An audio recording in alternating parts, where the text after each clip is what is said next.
The Mazda Road to Indy is the clear path for open-wheel drivers to find their way to the Verizon IndyCar Series. And here at Iowa Speedway, one of the stops along the way for Pro Mazda. Thanks for joining us for the third quarter edition here on NBCSN with highlights and also race coverage of the Mazda Road to Indy, which is USF 2000, and Pro Mazda for our purposes for this program. I'm Kevin Lee, along with former Pro Mazda and Indy Lights driver Anders Krohn. Before we get into what we're going to see on this show, let's talk about where we're at in this part of the schedule. Past the midpoint of the season, so everybody's thinking about championship and scholarship money for Mazda. Yeah, the championship's important, but think about this. The USF 2000 champion will get $375,000 to move up to Pro Mazda. The Pro Mazda champion will get $650,000 to move up to Indy Lights. So the pressure at this point is just immense. And still much to be decided. Let's talk about the first step on the ladder, USF 2000, where it's been a small group that's dominated so far this season.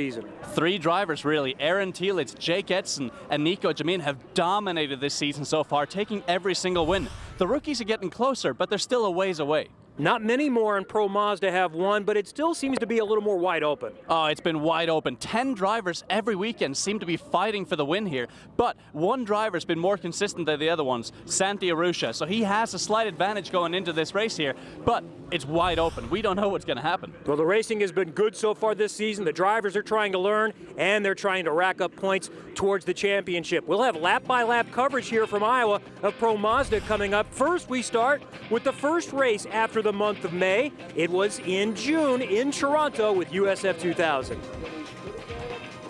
And race one in Toronto was taken by Jake Edson in round 10, his fourth win of the season.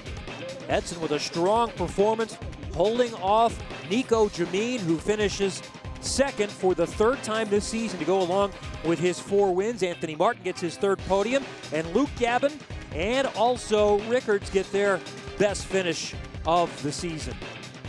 Now, as far as the championship after round number 10, it is tight. Edson within 9 points, Telitz still lurking within range, and Anthony Martin seems to have a stranglehold on the 4th place spot in the championship. So round number 11, lap-by-lap coverage here, and it is in the wet. Race number 2 from Toronto in mid-June. And Nico Jamin with his 8th pole of the season. Jake Edson, the winner in race number 1, with his 6th front row starts. Aaron Telitz, who was just 6th in race 1, starting in 3rd. Martin, as we watch the rest of the starting lineup, had his best starting position of the season, or at least equaled it. Same with Kayvon Anders Sori. Of note, back at the back of the grid, we see Lu Feng Yao, who's 6th in points, and Parker Thompson, 5th in points. It will be a single file start because of the wet conditions, and it is going to be treacherous. Here we go, heading down the main straightaway on the streets of Toronto, and we are green, and there's one turned around in the back. Nico Jamin holds off Edson. Telitz gets through in 3rd, and that's Max Hanratty who goes around but is able to continue on, it appears. Up front, single file, and the leaders did get through unscathed, and there is Nico Jamin. And just look at all the spray being kicked up right now by these USF 2000 Mazda-powered machines here as they come into the brake zone for turn 3 here. Nico Jamin good on the brakes there. Look at that, turning into that hard turn 3. Luke Gavin, oh, he runs it wide. He's going to have to spin it around here. He's going to lose a ton of spots here at the start. Gavin started in the 6th position after finishing 4th yesterday, so he's got a lot of ground to make up now. Still in the early going of this race, and it will be just a 25-minute race because of the conditions today.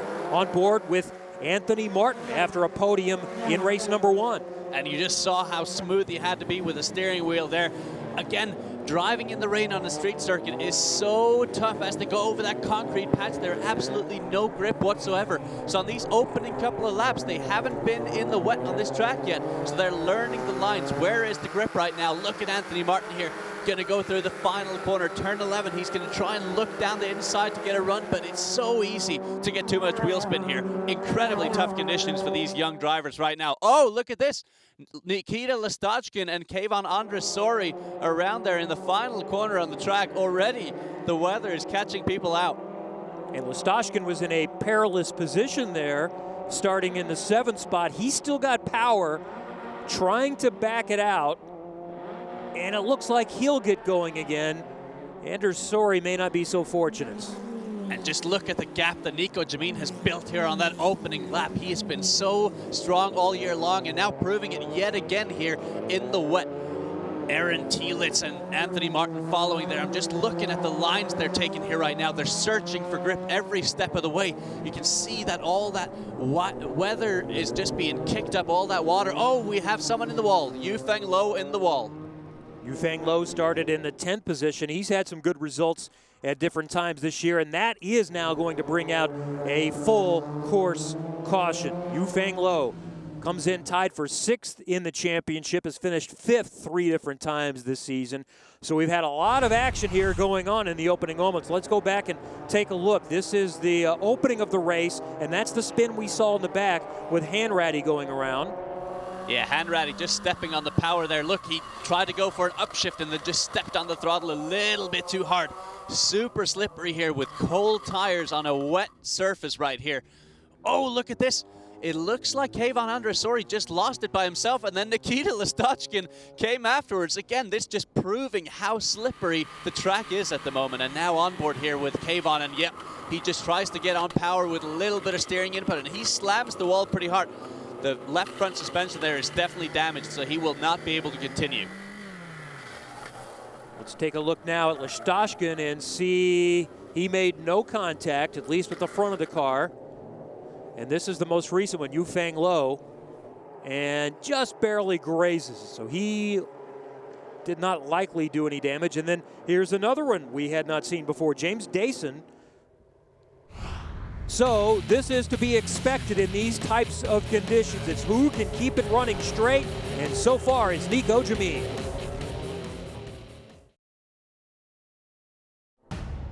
This is the Mazda Road to Indy on NBCSN with Anders Krohn. I'm Kevin Lee.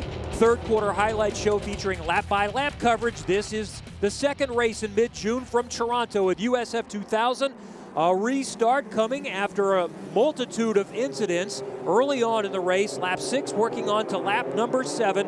And Nico Jamin holds off Jake Edson, Aaron Telitz, and Anthony Martin on the restart. Of note, Parker Thompson started 11th. He's running in the 5th position. And he's done a great job. I was just looking at his line through turn 1. He goes all the way around the outside. He takes the rim shot around the corner, and that gives him a great run. And just look at the rain right now. It is just coming down so hard right now. But Nico Jamin still able to hold it off. And Luke Gabin at the back of this group, we saw him go off track earlier, but he is now at the back of this front pack, so a lot of action already. Martin and Telitz battling for 3rd position. From John Comiskey Racing, Anthony Martin coming through for the spot. That was a nice little move there for Anthony Martin. Now Telitz is going to try and come back here in turn 6. Can't make that quite stick, but he might have another chance down here into turn 8 if he's late enough on the brakes. But Anthony Martin just building so much momentum this year, looking super strong. Coming off his 3rd podium in race number 1. He's finished 3rd a couple of times and a runner-up finish in the 2nd race at Barber. He's had a nice season in what is essentially a debut season. John Comiskey Racing did get started last season, but this is their first full season. He's a long-time IndyCar team manager and mechanic, now working through the junior levels of racing and really enjoying the challenge that it presents. Yeah, and Anthony Martin has consistently been the strongest rookie to USF 2000 all year long. We've talked about the returning drivers of Aaron Telitz and Nico Jamin and Jake Edson all year long, but Anthony Martin really does deserve a lot of credit for what he's done with John Comiskey Racing throughout this year. And just look at this, no visibility whatsoever as that spray from the cars ahead just kick it up. And now he's going to be hard on the brakes here into that sharp turn 3. We're going to be down to about 25, 30 miles an hour here. That's how slick the conditions are right now. But Anthony Martin doing a great job of it all. Is the visibility as bad that it appears to be on the onboard camera, or is it even worse? Let me tell you what, Kevin, the visibility is even worse. And Parker Thompson here, we were just giving him some credit that he was doing a good job, but he has spun it around and he is back underway. But the visibility is so much worse than what the cameras show. As a driver, this is just incredible. And I'm looking at the visors of these guys. Nico Jamin actually has a dark tint visor, and that is typically not what you want. But now on board here with Parker Thompson. Let's see if he just outbrakes himself into turn 3. He does. He slams on the brakes because he's catching up to Aaron Telitz a little bit too quickly there and just jams on the brakes. So he did a good job of avoiding Aaron Telitz there, because he could have very easily taken out Aaron Telitz.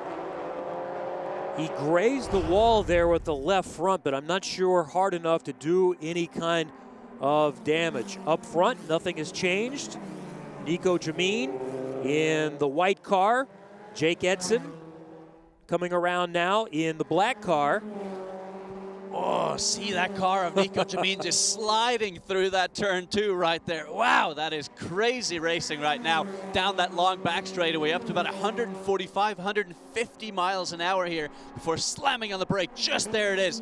And now he's going to be slowing it down to first gear here for turn 3. Just incredible the kind of skills these guys need to have. And then you mentioned the concrete there through turn number 3 makes it even more challenging, just part of the way through, not all of it. Yeah, the concrete in rain has absolutely no grip whatsoever. And you just see how they're having to tiptoe their way around the corners that have concrete. Look at this for Anthony Martin. Oh, little bit of a moment there as he got overtaken by Aaron Telitz again.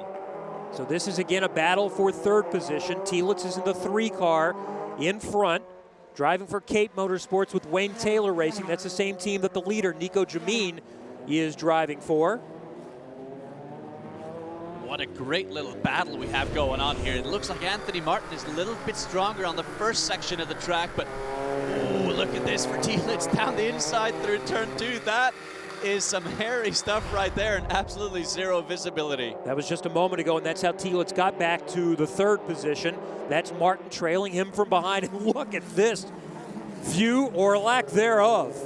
And I mean, just imagine sitting in a race car right now, sitting about 1.5 inches off the ground and trying to see this as you have spray kicking in your face. There is zero visibility right now, and these guys are doing a great job to hang on to these cars. I love watching racing in the rain. I'm going to guess the driver's perspective is a little bit different. You like it, but I'm sure you don't like it. I feel like there's a lot of drivers, Kevin, that say that they love racing in the rain and that they're amazing in the rain. But the truth of it is that there's only a handful of drivers that truly love it and truly are good at it. Oh, Anthony Martin so late on the brakes, was so close to hitting the gearbox there. And that's unfortunate for him because he was in great contention for a podium there. Now he's going to rejoin the track ahead of, I think that might be Garth Rickards. Yeah, that is Garth Rickards. He's rejoining right in front of him. So now he's just got to get his head back down and focus forward. So I'm not sure how much ground he actually lost. Obviously, he lost a lot of track position and a lot of ground within the leaders. But as far as positioning, he's still got an opportunity. But that podium is going to be difficult unless somebody makes a mistake in front of him. It's Nico Jameen, the pole sitter, who has been in control throughout this race. Jake Edson is still second. Now Telitz Sowling in 3rd. And we're on board with Anthony Martin just a moment ago as he was working on Telitz. And as the rain has come down even harder, these cars are starting to aquaplane. So he hit the brakes there. The car compressed, and the bottom of the car actually touched water that's on top of the asphalt there. So there was nothing he could do once he'd hit the brakes there as hard as he did. So that is a very unnerving feeling as a driver. So Martin lost 1 position there with that off. We'll try to make that up, so he's running in the 5th position. This is Jameen trying to hang on and just barely gets through turn number 3 that time. Do you think Nico Jameen is motivated to win $375,000 to move up to Pro Mazda? He is pushing every step of the way, and it's so great to see Jake Edson right behind there pushing. Look at this. Aaron Telitz is around, and there goes Anthony Martin. Who does that leave back up in 3rd place? Who is in 3rd? Oh! Nico Jameen hits the wall. Nico Jameen hits the wall. Did he sustain damage there? That was a pretty solid hit. So Luke Gabin has moved up to 3rd position. Jameen keeps it going. Let's go back and watch. This is Telitz, who was running in 3rd position. Oh, yeah, just a little bit too late on the brakes, and you see that right front tire just completely locked up. And there you see, he's so quick getting that car back refired and getting started again. It's very, very tough with these things. They're not designed to stop, so that is not easy. And this is Nico Jameen now. That's a solid thump, and you can just see the right front completely locked up, and he is trying to gather that car back up. How he's still in the lead right now, I have no idea. And now we're under caution. Parker Thompson is moving slowly down the pit road, and look at that left front.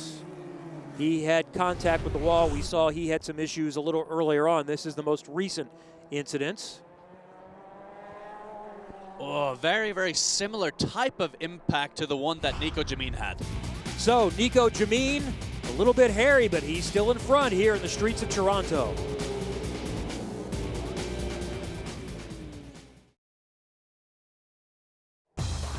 This is the Mazda Road to Indy on NBCSN. Back in soggy Toronto, the yellow flag that came out on lap 12 was because of track conditions, and we are going to stay yellow. We have seen the white flag the last time by, so this is the last lap, so we are going to finish the way we were when we went to yellow on lap number 12. So Nico Jamin is headed to take the checkered flag. He finished second in race number 1, and Nico Jamin is going to win for the 5th time in this USF 2000 season and extend his championship lead. Talk about a lucky break there for Nico Jamin. He was leading the entire race, but hit the wall quite hard on the penultimate green flag lap there. So he's a lucky boy for finishing under yellow right there. But what a race it was. A lot of spins, a lot of crashing. But ultimately, I definitely think we saw the right guy win the race. And Jake Edson picks up another podium. He has podiumed in every race but one so far this season. Had won 2 in a row coming into this one. So the championship is still going to be tight. Here are the results. Jamin and Kate Motorsports with Wayne Taylor Racing win the PFC Award, the Tilton Hart Charger Award. Luke Gavin from 6th to 3rd, and Lashtoshkin wins the Staubley Award. Let's hear now from the winner, Nico Jamin, victory lane in Toronto. I've been racing a lot in the rain condition in the past, so I like the rain. Also, you know, when it comes like right before the race, it's pretty exciting.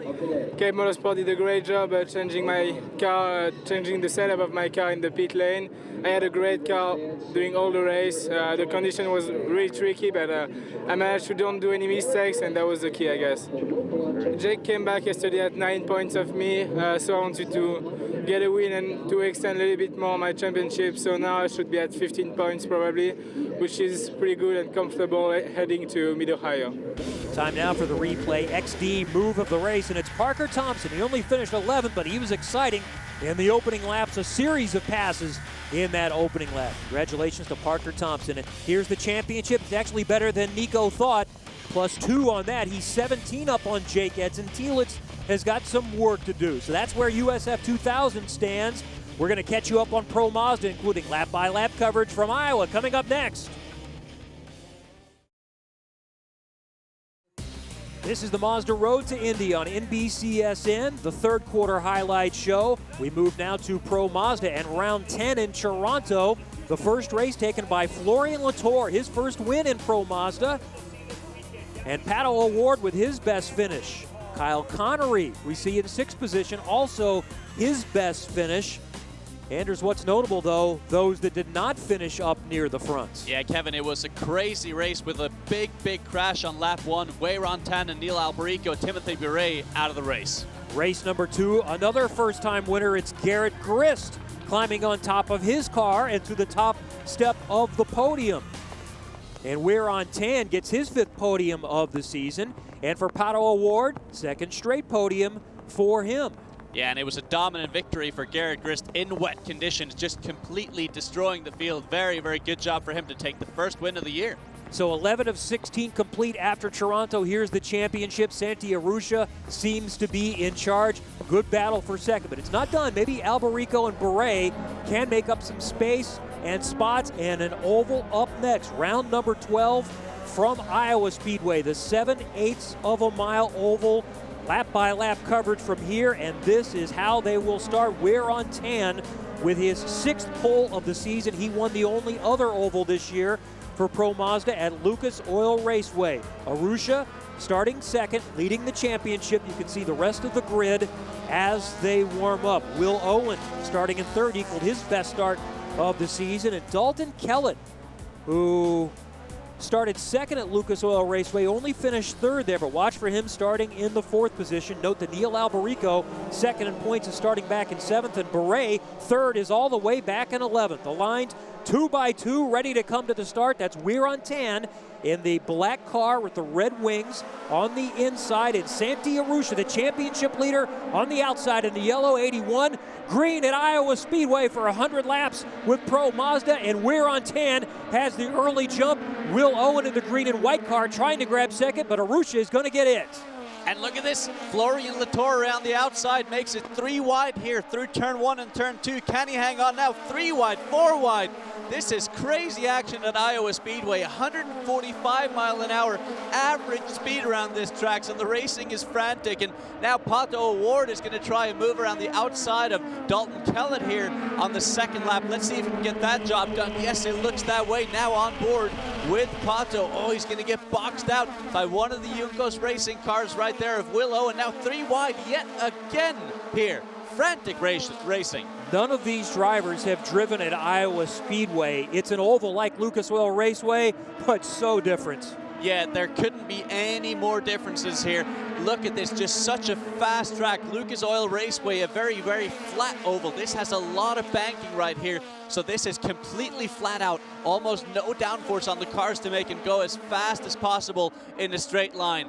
Neil Alberico now trying to chase down Pato O'Ward in that white Cape Motorsports car right there, and then some Juncos racing drivers of Timothy Bure looking down the inside of Will Owen. What a great move that was into turn 1, but he's going to run wide over that big bump in turn 2.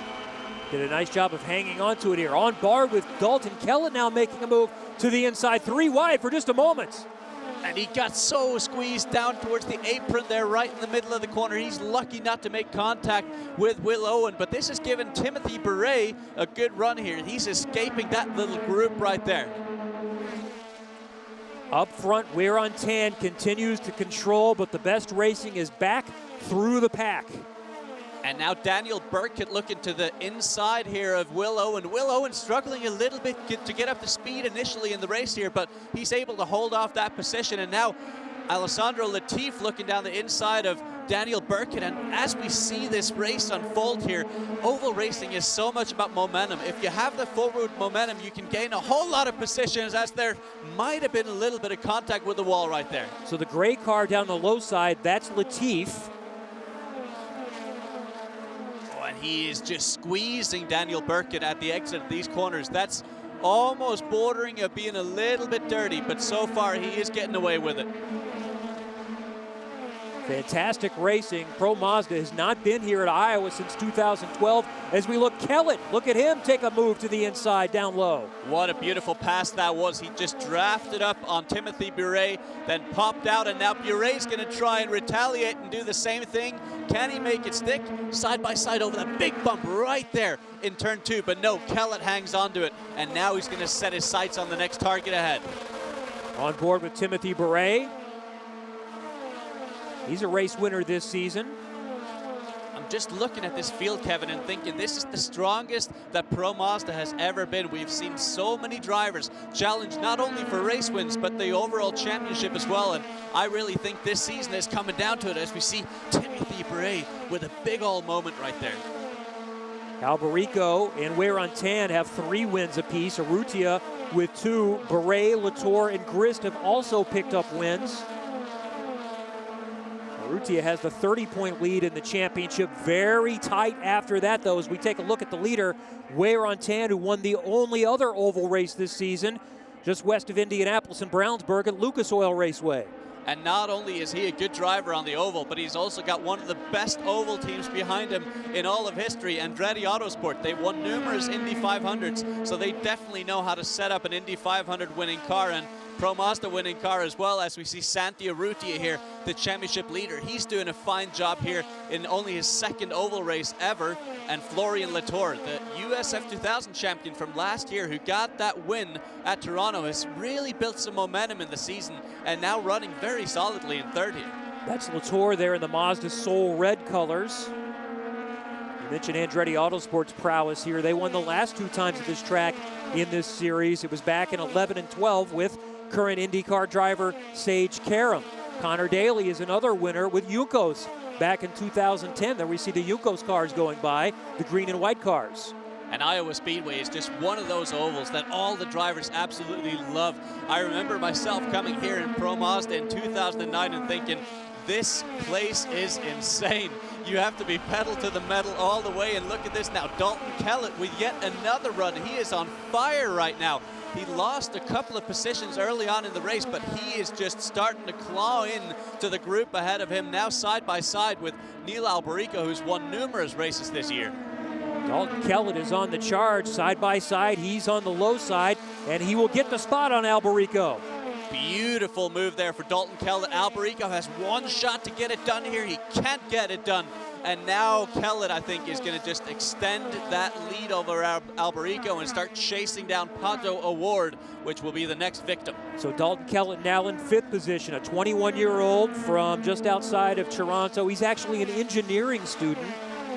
Physics in his background. He wants to be a race car driver, but he's also interested in being a race engineer. And Dalton is probably one of the smartest drivers I've ever met in my entire life. He goes to engineering school, and he's on the Formula SAE team in Canada as well, and he's probably just about as smart as his own engineer is, so that's got to be a different situation to experience. But yeah, Dalton extremely switched on. He's also driving with Andretti Autosport, so you know he's got a nice package, and we see Latif. That's Latif around and into the wall with heavy damage to the rear end. Raul Owens there almost T-boned him as he was coming off the wall there. That looks like pretty hard impact with the wall for Alessandro Latif, so let's hope he's okay there. Let's take a look and see what happened to Alessandro Latif. Yeah, we don't really get a good visual of what was the cause of the incident, but it looked like it started happening right over the bump that's in the middle of turn 1 and turn 2. So let's see if we can get another view here. Oh, that is a big lick of the wall right there. Now on board with Alessandro Latif as he turns into turn 1. Now he's going to go over that big bump. Yeah, there it is. As soon as he goes over the bump, the rear just snaps loose. He did a great job of letting go of the steering wheel to make sure he didn't snap his wrists. So Latif is climbing out. He appears to be okay. Up front, it's Weir on 10 in charge at Iowa Speedway.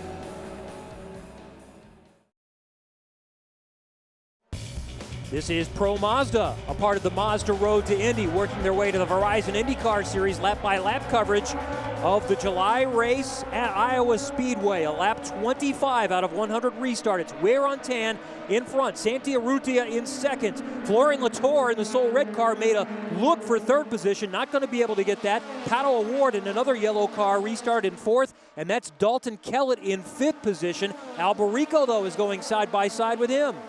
And Pato Award now takes over that 3rd spot with a great move down the inside into turn 3, and Dalton Kellett is going to try and make it 3 wide here. Latour trying to come back here on Pato Award, can't get that job done, but Alberico around the outside of Kellett, oh, so close to his teammate Florian Latour there. Whew, these guys are going at it. And Alberico 2nd in the championship, 30 behind Urrutia. Coming off a rough result in Toronto, where he was 14th and 17th in the 2 races there. So trying to make up some ground to get back in the championship fight. And he's working side by side right there with Dalton Kellett. And now lurking right behind them is Timothy Buret. We're going to go on board with him right now. He's looking on that high side. He's getting clean air on his wings, which is very smart here. So he's going to get great momentum. Now pop out on Alberico. Can he make that move stick? He's going to turn into turn 1 right now. He needs to clear that bump there. Oh, 3 wide far back. Wow. What works better, the high line or the low line, or is it different for everyone? It's completely different depending on where you are in traffic. So if you're right behind someone, you need to go to the high side to get clean air on those wings. These cars kick up a lot of turbulent air if you're driving right behind, so you need to clear and go up high to get some clean air on the wings. But if you're out front, you pick whatever line is working best for you, as we see Burkett there and Gutierrez both with a big old moment there over that turn 2 bump. Gutierrez looked like he had to hang on to it even more. One of the Yunkos racing drivers. And on an oval, that's just such an unnerving feeling when you get a big moment like that. It just feels like the whole car is skating up 3-4 lanes right in the middle of the corner, and that is not a nice feeling at all. And you see Gutierrez, because of that, has lost a little bit of momentum, though he is running side by side yet again with Daniel Burkett. Up front, we're not seeing a lot of the leader. That's because Wear on Tan has checked out a little bit. The best racing is back in the pack. The battle for 8th position right here with Gutierrez and Daniel Burkett. And another big wiggle, a much bigger wiggle for Gutierrez. How did he hang on to that one? I have no idea how he saved that, and I also have no idea how Daniel Burkett didn't hit him right there. That was great evasive action from Daniel Burkett, but as you can see here, Jose Gutierrez hits that bump in turn 2, and look at his hands. Complete opposite lock right in the middle of the corner. He just gets so sideways, and I have no idea how he's not in that wall right now. And he kept his foot into it. He didn't lose that much ground. Oh, this is absolutely crazy, and Jose and here he Gutierrez comes. is just fully committed. That's the best way to describe it. He's committed. He is very, very committed. Unbelievable. Fantastic stuff back through the field here at Iowa as Wear on Tan continues to control up front. But these guys still have a long way to go here, so they need to be conservative with their use of tires, because these guys don't make any pit stops like the Verizon IndyCar Series does, so they need to keep these tires under them for the entire duration of the race. 100 laps is a long stint. Incredibly long stint on these tires, but Cooper Tires does a great job with these tires. They have the tires for USF 2000, Pro Mazda, and Indy Lights, so they have a lot of experience with making these tires work. And now we see Dalton Kellett getting a little bit of pressure here from Timothy Bure, who came from all the way back, and ooh, those two almost had contact. Well, it is interesting here throughout the field at Iowa Speedway, and a long way to go. Can anybody catch up to Wear on Tan? He is control. Dalton Kellett is one of those that's on the march. Stay with us for the Mazda Road to Indy.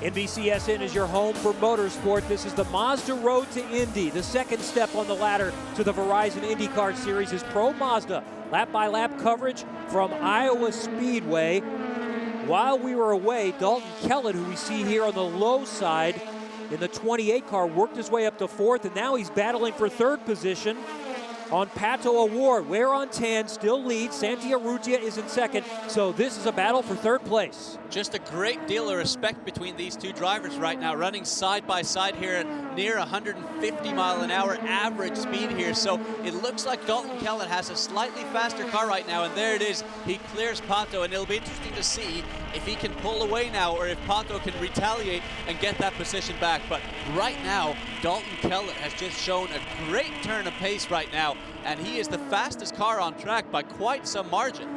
Kellett is just 12th in the championship. His best finish this season is 6th coming up in round 2 in Barber. He's off of 17th and 18th place finishes in Toronto.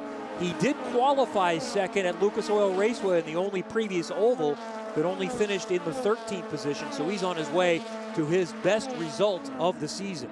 Yeah, but those previous results really don't reflect his potential all year, because he's been so quick in practice sessions all through the offseason and everything, but he just hasn't been able to put it together. So this would be a great result for him, as we see he's caught Santi Urrutia here at an alarming rate here in just a lap or so. He's caught up to him, and now he's got to be smart with where he places his car.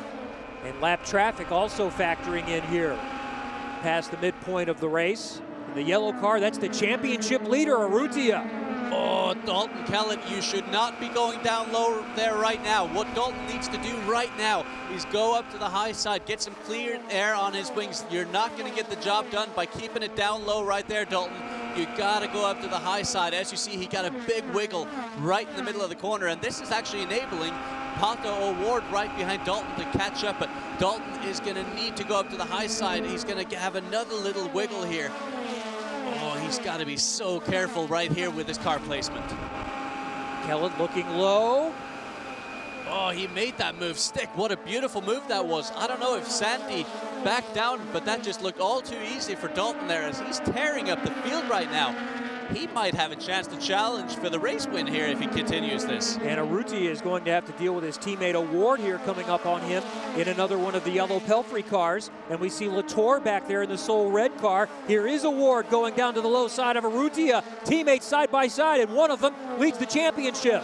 Oh, you definitely don't want to see that as a team owner. You don't want to see your two cars fighting it out that closely. But what this is enabling is for Florian Latour to get right up in that battle. So Pato Award needs to find a better spot to do it without losing them too much momentum collectively here. So he needs to go to the high side here.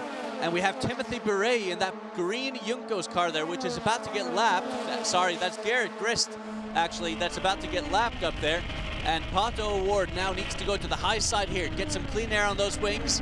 Let's see if he does it. Yes, he does. Half a car with clean air on the wing. Can he set Santi Urrutia up for a run? This fighting is ferocious. And Wear on Tan has not had to fight today. He has controlled from the opening lap of this race. He's dealing with some lap traffic, but these guys are all working for position right here. And Garrett Grist is actually helping this become an amazing battle right now as we see Daniel Burkett making it 3 wide, and oh, is he going to make a stick? That's Burkett in the middle there. Oh, can you believe what we're seeing right now? And now Pato is going to try and hold it around the outside there. Daniel Burkett with a massive charge here towards the end of the race, but can he make that stick? Burkett is on the lead lap, battling for position here. The green and white car, Grist, we see in front. That is not for position, so they've got to deal with that car as well as this pack battles. But now can Santi Urrutia clear Garrett Grist here? I think he'll start pulling away from this pack, so he needs to get by, and there it is, down the inside of Garrett Grist. He is nice enough to let that pack go. Is he going to let Pato go?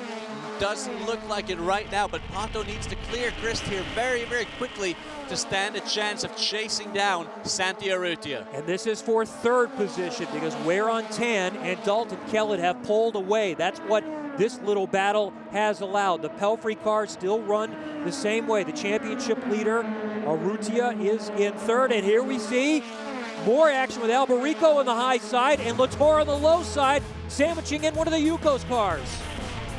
Wow. We're headed to the finish. Can anybody catch Wear on Tan and Dalton Kellett? Stay with us. Pro Mazda from Iowa Speedway.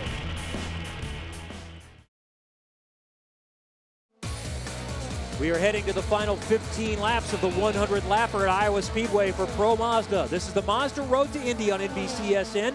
With Anders Krohn, I'm Kevin Lee. Wear on Tan has controlled this race. This is the battle for third position now with the two Pelfrey cars. Dalton Kellett is still in second, but Pato Award is going to get around Santi Urrutia. And Pato has been working on that move for the past 20-25 laps, so that's got to be a huge sigh of relief for him there.